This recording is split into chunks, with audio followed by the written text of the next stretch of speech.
So the cruise is over and I'm on my way back home. It's been a great 5 days. Again, I went solo.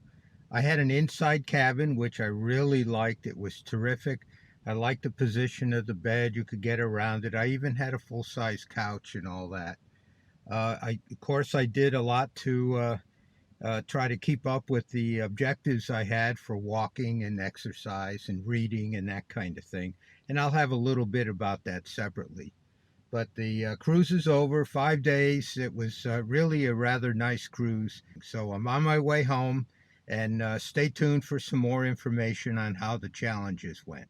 Of course, you may remember one of the challenges I had for the week was to drive my Chevy Bolt beyond the battery range so that I had to learn how to do some fast charging on the road.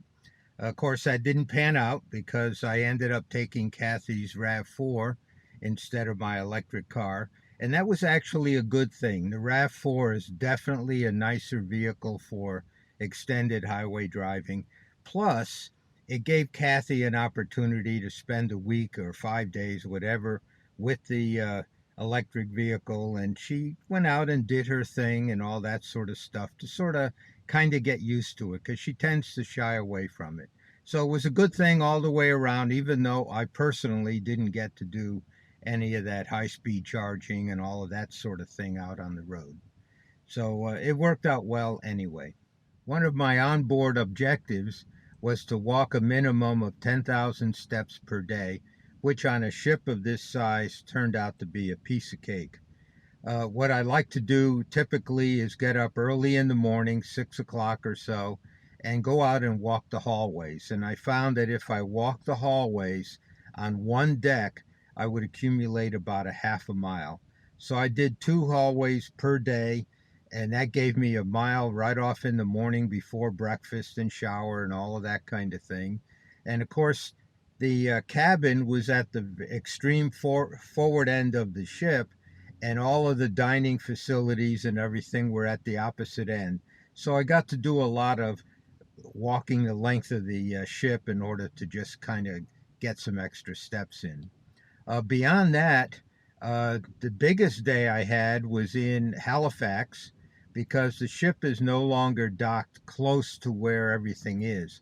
So it turned out to be about a mile walk just to get to the Maritime Museum and then a mile back. So I ended up with, somewhere around 15,000 steps for that day because I did a lot of walking on board and a lot of walking on shore. But in any event, the goal was met and I had no problem at all. Another personal goal I had for on board was to try to read an entire book on my Kindle during the 5 days. I fell a little bit short on this. As you can see from the clips, I didn't waste any opportunity to pull that book out and read. And I read when I was in line at Starbucks. I read before the shows. I even read while I was waiting for food to be served in the dining room and so on.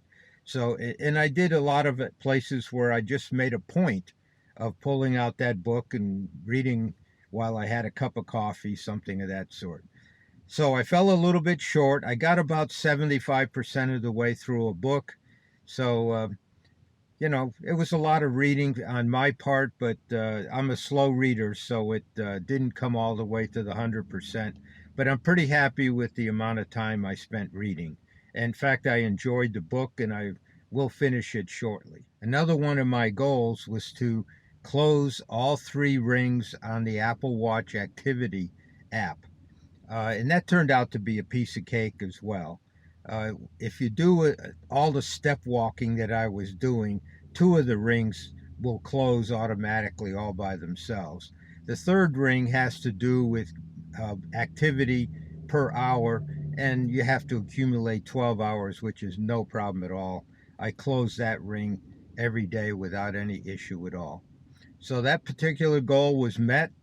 I got all the rings closed, and it automatically came along for the ride when you do the number of steps that I was doing every day.